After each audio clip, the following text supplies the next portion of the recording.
নমস্কার। আজকের দিনে ফার্স্ট পার্টি ইন্স্যুরেন্স খুব কম মানুষই করে থাকেন। ইন্স্যুরেন্স সাধারণত দু প্রকারের হয়ে থাকে, একটা হলো ফার্স্ট পার্টি, একটা হলো থার্ড পার্টি। এই ফার্স্ট পার্টি ইন্স্যুরেন্স আর থার্ড পার্টি ইন্স্যুরেন্সের মধ্যে কি পার্থক্য আছে, এই রিলেটেড ডেডিকেটেড ভিডিও কিন্তু আমি একটা বানিয়েছি।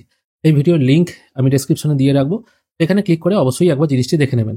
তাহলে আপনাদের যাদের গাড়ি আছে বা বাইক চালান তাদের বুঝতে সুবিধা হবে কোন ইন্স্যুরেন্স করাটা আমার পক্ষে জরুরি। এবার থার্ড পার্টি ইন্স্যুরেন্সটা মানুষ এই কারণেই বেশি করেন, প্রথমত এখানে পয়সাটা কম লাগে ইন্স্যুরেন্সটা করার জন্য, আর দ্বিতীয় কথা হচ্ছে কম টাকার থেকেও সুবিধা আর একটা হলো এটাই, পুলিশে যদি আপনার গাড়ি চেক করে সেক্ষেত্রে যখন ইন্স্যুরেন্সের পেপার আপনাকে চাইবে, আপনি সেই থার্ড পার্টির ব্যাপারই দেখান আর ফার্স্ট পার্টির ব্যাপারই দেখান, আপনাকে কিন্তু ছেড়ে দেবে। ইন্স্যুরেন্সের জন্য আপনাকে কিন্তু কোনো রকম ফাইন করা হবে না।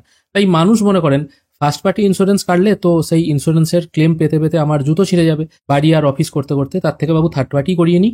গাড়ির যদি আমার কোনো ড্যামেজ হয় সে আমি নিজে ছাড়িয়ে নেবো। আসলে ব্যাপারটা কিন্তু এরকম নয়।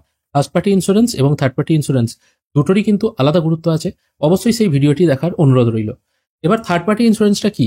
এটা হচ্ছে মোটর ভেহিকেল যে অ্যাক্ট আছে সেখানে বলা হয়েছে আপনার যদি বাইক থাকে বা চার চাকা থাকে বা অন্য কোনো গাড়ি যদি থাকে তাহলে অবশ্যই আপনাকে একটা থার্ড পার্টি ইন্স্যুরেন্স করাতেই হবে। থার্ড পার্টি মানে কি? এখানে পার্টি হচ্ছে দুটো।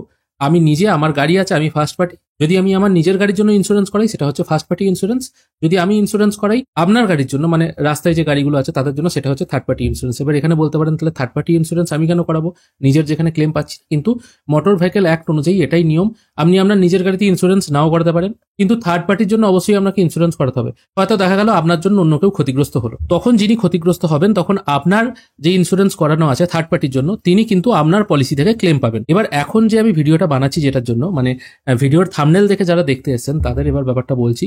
আপনার ইন্স্যুরেন্স করানো আছে থার্ড পার্টি, তা সত্ত্বেও কিন্তু আপনার এগেনস্টে আইনি মামলা হয়ে যেতে পারে এবং সেখানে কিন্তু আপনাকে অনেক টাকা দিতে হতে পারে আপনি যার সম্পত্তি ক্ষতিগ্রস্ত করেছেন। জিনিসটা কিরকম আমি একটা উদাহরণের মাধ্যমে দেখানোর চেষ্টা করছি। এবার আমি এখানে একটা দু চাকা গাড়ি থার্ড পার্টি ইন্স্যুরেন্স করতে যাচ্ছি, তাহলে জিনিসটা আপনাদের ক্লিয়ার হবে। খেয়াল করে দেখুন, আমি এখানে গাড়ির নাম্বার সবকিছু বসিয়ে দিয়েছি। এখানে সবকিছু বসানোর পর এখানে খেয়াল করে দেখুন থার্ড পার্টি লায়াবিলিটি অনলি করা আছে আর একটা আছে লিমিটেড থার্ড পার্টি অনলি। এখানে দু টাইপের কিন্তু থার্ড পার্টি দেখাচ্ছে।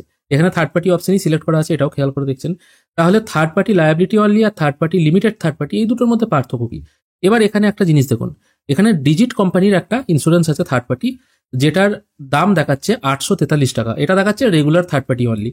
এবার আমি এই লিমিটেড থার্ড পার্টিতে চলে আসছি, এখানেও ডিজিট আসছে কিন্তু এখানে দেখাচ্ছে 784 টাকা। তাহলে এখানে এই যে 59 টাকার ডিফারেন্সটা হচ্ছে, এখানে ডিজিটের দেখাচ্ছে 884 টাকা, এখানে দেখাচ্ছে 843 টাকা।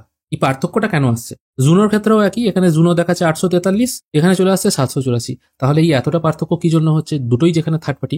হ্যাঁ, দুটো পলিসি যদি আপনি পেমেন্ট করেন সেক্ষেত্রে এম পরিবহন অ্যাপে কিছুদিন পর আপনারা স্ট্যাটাস দেখতে পারবেন আপনার পলিসি আপডেট হয়ে গেছে 1 বছরের জন্য। এখানে 1 বছর, 2 বছর, 3 বছর যেভাবে আপনি কাটবেন সেটাই কিন্তু ওখানে আপডেট হয়ে যাবে। তাহলে কি কোম্পানি বোকা যে এরকম 59 টাকা রেট বাড়িয়ে একটা কমিয়ে একটা করেছে? আর লোকে তো সাধারণত যেটা কম পাবে সেটাই দেখবে। থার্ড পার্টি মানে থার্ড পার্টি, এখানে আবার বোঝার কি ব্যাপার আছে? কিন্তু এখানে দেখুন একটা জিজ্ঞাসা চিহ্ন দেওয়া আছে। এবার এটাকে আমি একটু বড় করছি তাহলে আপনারা বুঝতে পারবেন।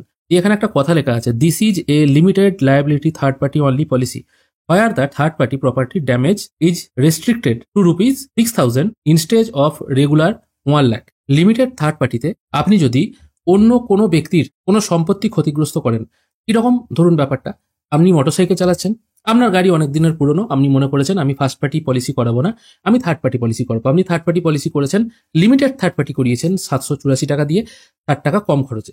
আপনি গাড়ি নিয়ে যাচ্ছেন, যেতে যেতে হয়তো আপনার সামনে কোনো কিছু চলে এলো বা অন্য কোনো কারণবশত আপনার ব্রেক ফেল হলো, আপনি কারোর বাড়িতে কিংবা কারোর কোনো দোকানে বা কারোর কোনো শোরুমে আপনার গাড়িটি ধাক্কা মারলো বা অন্য কোনো গাড়ির মোটরসাইকেলের সঙ্গে সরাসরি আপনার ধাক্কা হলো।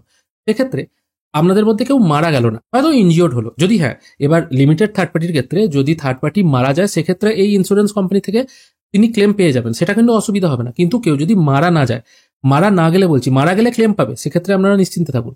কিন্তু কেউ ধরুন মারা গেল না, আপনার সঙ্গে অন্য কোনো গাড়ির অ্যাক্সিডেন্ট হলো, আপনার গাড়ির তো ক্ষতি হলেই তার সঙ্গে থার্ড পার্টিরও সম্পত্তির ক্ষতি হলো। আপনি কোনো হয়তো শোরুমের কোনো ভালো জিনিসপত্র বা দরজাটা হয়তো কাঁচের দরজা ধরুন নষ্ট হয়ে গেল, বা শাটারে ধাক্কা মারলেন, শাটারটা ধরুন নষ্ট হয়ে গেল।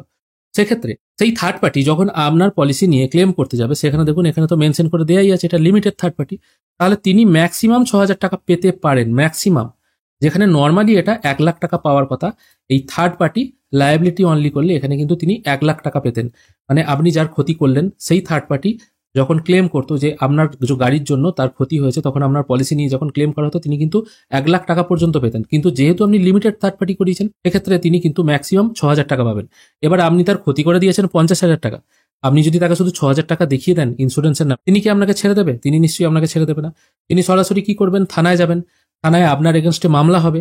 সেই মামলায় দেখা যাবে হয়তো তিনি লড়ছেন, এবং এটাই হয়তো প্রুফ হলো যে যেহেতু আপনি আপনার গাড়ি নিয়ে তার জিনিসের ক্ষতিগ্রস্ত করেছেন, আপনাকে টাকা দিতে হবে। কত টাকা? সেটা হয়তো 60-70 হাজারও হয়ে যেতে পারে।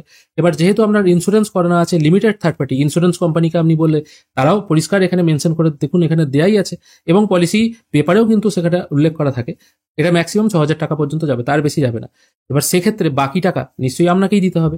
এবার আপনি যদি মনে করেন সেই টাকা আপনি দেবেন না, সেক্ষেত্রে কোর্ট যেটা নির্দেশ দেবে সেটাই আপনাকে করতে হবে। হয়তো আপনার গাড়ি বাজেয়াপ্ত করা হতে পারে, অথবা হয়তো আপনাকে বড়সড় রকমের জরিমানা করা হতে পারে, যা হোক হবে। এবার যদি আপনার পকেটে টাকা থাকে, আপনি সেই টাকা নিজের পকেট থেকে দেবেন। তার মানে কি দেখা গেল, আপনি গাড়ির জন্য ইন্স্যুরেন্স করলেন, সেই ইন্স্যুরেন্সের ফলে কিচ্ছু লাভ হলো না। এই জন্য আপনাদেরকে বলবো, যখনই পলিসি করবেন, কোনো দোকান থেকে করতে যান বা যেখানেই করতে যান, অবশ্যই জিজ্ঞেস করে নেবেন সেখানে প্রপার্টি ড্যামেজ কভার জিনিসটা আছে কিনা, সেগুলো একবার দেখে নেবেন। শুধু পলিসি বাজার নয়, কভার ফক্স বা অন্যান্য জায়গা থেকে আপনারা যখনই ইন্স্যুরেন্স করবেন, অবশ্যই এই জিনিসগুলো একবার দেখে নেবেন। সস্তায় থার্ড পার্টি পাচ্ছেন বলে সেটাই করে নিই, এরকম কিন্তু কখনো করতে যাবেন না। তাতে কিন্তু উল্টে আপনারই রিস্ক হয়ে যাবে। আজকাল বিভিন্ন জায়গায় অ্যাক্সিডেন্ট তো প্রায় ঘটেই চলেছে। আপনি হয়তো কিছুই করলেন না, তা সত্ত্বেও হয়তো আপনার কোনো রকম দুর্ঘটনা হয়ে গেল, বা আপনার জন্য কিছু হয়ে গেল, বা অন্য কাউকে বাঁচাতে গিয়ে আপনি কিছু দুর্ঘটনা ঘটিয়ে ফেললেন। তখন যদি এরকম কভারেজ নেওয়া থাকে আপনার, সেক্ষেত্রে আপনি কিন্তু খুব সমস্যার মধ্যে পড়তে পারেন। অবশ্যই এই জিনিসটি সবাইকে শেয়ার করবেন। আশা করি আপনাদের আজকের এই ভিডিও ভালো লেগেছে। যদি ভালো লেগে থাকে অবশ্যই একটি লাইক করবেন। ভিডিও দেখার জন্য অসংখ্য ধন্যবাদ। ভালো থাকবেন।